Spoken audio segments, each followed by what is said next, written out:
warahmatullahi wabarakatuh. Selamat pagi anak-anak. Bagaimana kabar hari ini? Alhamdulillah, sehat, cerdas, smile, luar biasa. Jumpa lagi dengan Bu Novi. Kali ini kita akan belajar tema 3, makanan sehat, subtema 1, bagaimana tubuh mengolah makanan, pembelajaran ketiga. Nah, tujuan pembelajaran pada hari ini adalah yang pertama, siswa mampu mengidentifikasi interaksi manusia dengan lingkungannya. Yang kedua, siswa mampu melaporkan interaksi manusia dengan lingkungannya dan mendeskripsikan keragaman. 3, siswa menyajikan hasil pengamatan tentang keanekaragaman di lingkungan sekitar. 4, siswa menyebutkan hal-hal penting dalam iklan media cetak. Nah, anak-anak, apakah anak-anak tadi pagi sudah sarapan? Ada yang sarapan nasi megono, nasi goreng, ayam goreng, ikan asin, tahu, tempe. Nah, anak-anak, ada yang masih ingat dengan organ pencernaan makanan? Yap, makanan yang kita kunyah di dalam mulut dengan gigi, kemudian meluncur masuk ke dalam kerongkongan untuk kemudian masuk ke dalam lambung. Dari lambung, makanan diubah menjadi bubur makanan yang kemudian diserap oleh siapa ya? Ya, diserap oleh usus halus.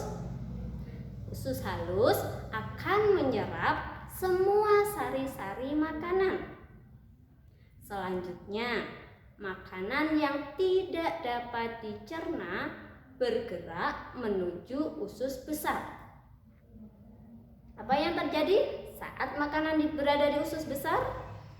Ya, usus besar menyerap air yang terdapat dalam bubur makanan dan menjadi tempat terjadinya proses pembusukan makanan.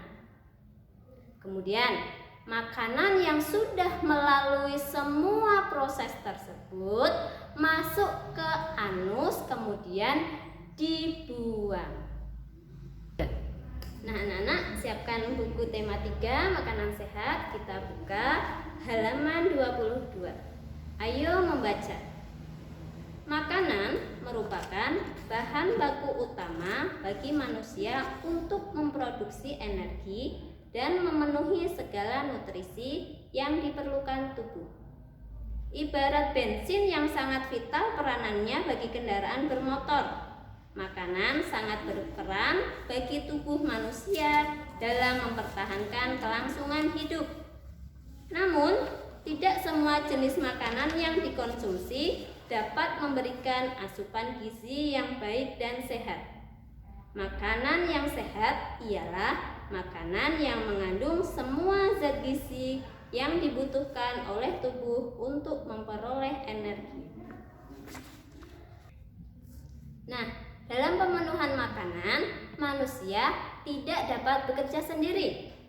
Contohnya, dalam budidaya padi, manusia melakukan interaksi sosial dan interaksi dengan lingkungan hidup. Nah, pada bacaan tadi, proses apa saja yang terjadi? Siapa saja yang terlibat dalam proses tersebut?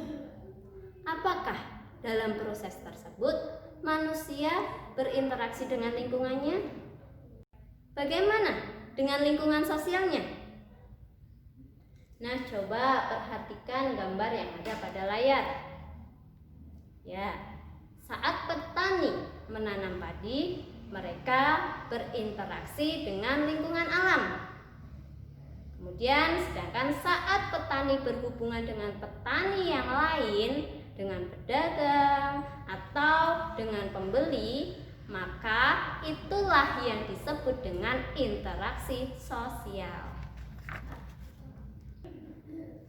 Nah, jadi interaksi sosial adalah hubungan-hubungan antar individu dengan individu atau kelompok dan kelompok dengan kelompok.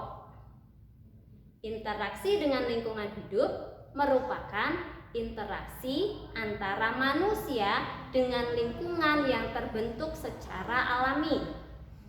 Contoh lingkungan alam, ada gunung, sungai, rawa. Nah, anak-anak coba dilihat, ini adalah contoh interaksi sosial yang terjadi di pasar. Ya. Nah, hal itu yang menyebabkan masyarakat memiliki keragaman adat istiadat, bahasa, dan kesenian tradisional yang berbeda-beda pula. Nah, ternyata menarik ya untuk dicermati bahwa terdapat hubungan timbal balik dan saling mempengaruhi antara manusia dengan lingkungan hidupnya. Coba kalian lihat buku siswa tema 3 halaman 23. Di sana ada sebuah tabel, tentukan jenis interaksi yang terjadi dengan menjelaskan alasannya. Bu Novi berikan contohnya. Ya, yang pertama contohnya interaksi yang dilakukan yaitu membeli bibit sayur. Interaksi lingkungan hidupnya lahan tanah yang kosong. Kemudian interaksi sosialnya apa? Beli pupuk dan bibit dengan penjual bibit. Itu contoh yang pertama. Contoh yang kedua, membeli telur. Nah, interaksi lingkungan hidupnya apa? Di warung atau di pasar. Interaksi sosialnya berhubungan dengan agen penjual telur di daerah.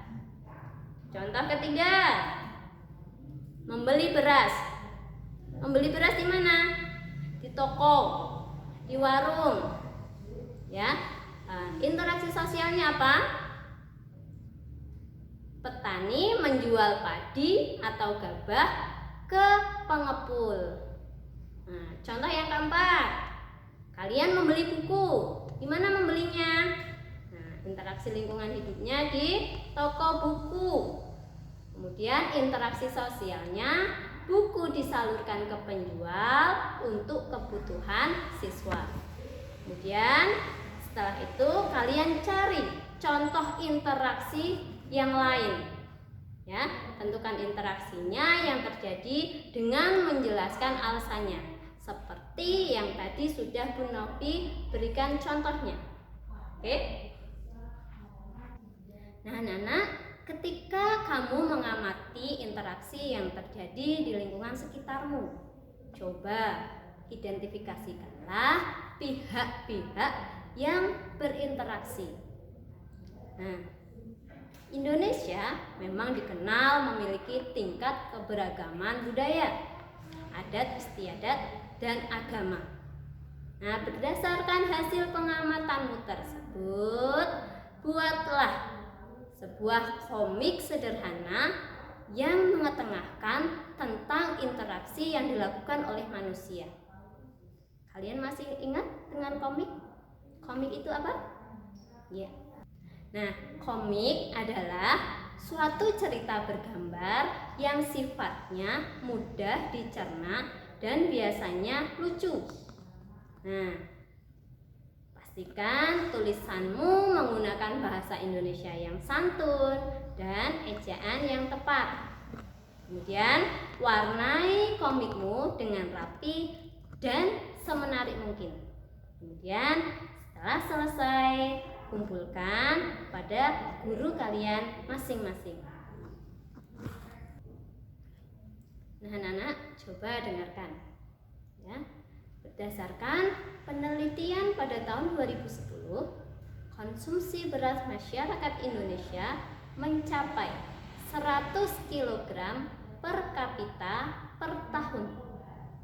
Ketersediaan beras di tanah air pada masa mendatang tidak sejalan dengan laju pertumbuhan penduduk. Untuk mengurangi ketergantungan itu, perlu ada perubahan konsep dan kebiasaan makan masyarakat. Misalnya, mengganti nasi sebagai makanan pokok dengan makanan jenis lain. Salah satu cara yang belakangan dikampanyekan pemerintah adalah tidak memakan nasi selama 1 hari. Kebiasaan ini misalnya dilakukan 1 hari dalam sepekan. Sebagai pengganti selama sehari itu, warga bisa mengkonsumsi sumber karbohidrat lain seperti jagung, ubi, singkong, talas, kentang, dan sagu.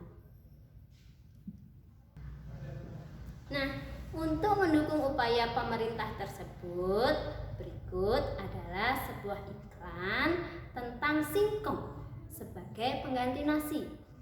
Nah, bisa diamati iklan ya pada layar di samping ini. Nah, bagaimana? Perlu anak-anak ketahui unsur-unsur iklan ya, antara lain yang pertama ada attention atau perhatian. Iklan yang baik harus dapat menarik perhatian masyarakat umum. Kemudian yang kedua, interest atau minat. Setelah mendapat perhatian, maka harus ditingkatkan menjadi minat, sehingga timbul rasa ingin tahu secara rinci dalam diri konsumen. Yang ketiga yaitu desire atau keinginan, suatu cara untuk menggerakkan keinginan suatu konsumen. Yang keempat adalah conviction atau rasa percaya. Untuk mendapatkan rasa percaya dalam diri konsumen, maka sebuah iklan harus ditunjang berbagai kegiatan peragaan seperti pembuktian atau sebuah kata-kata. Yang kelima yaitu action atau tindakan. Nah, tindakan ini merupakan tujuan akhir dari produsen untuk menarik konsumen agar membeli atau menggunakan produk atau jasanya. Nah, setelah mengamati iklan tadi, iklan tentang singkong tadi, kalimat iklannya apa? Ya, makanlah singkong sebagai pengganti nasi. Kemudian kata kuncinya yaitu singkong, nasi, sehat. Nah, bagaimana dengan observasi gambarnya? Gambarnya sudah sesuai atau belum dengan iklannya? Nah, gambar singkong itu dengan informasi kandungan di dalamnya, berarti iklan tersebut sudah bagus atau belum anak-anak? Sudah ya, itu merupakan contoh iklan yang bagus. Nah, demikianlah anak-anak pembelajaran hari ini. Semoga bermanfaat untuk anak-anak ya. Tetap semangat belajar di rumah. Patuhi protokol kesehatan dengan rajin mencuci tangan, pakai masker jika keluar rumah, hindari kerumunan. Ya, patuhi kedua orang tuamu, semangat belajar di rumah. Wassalamualaikum warahmatullahi wabarakatuh.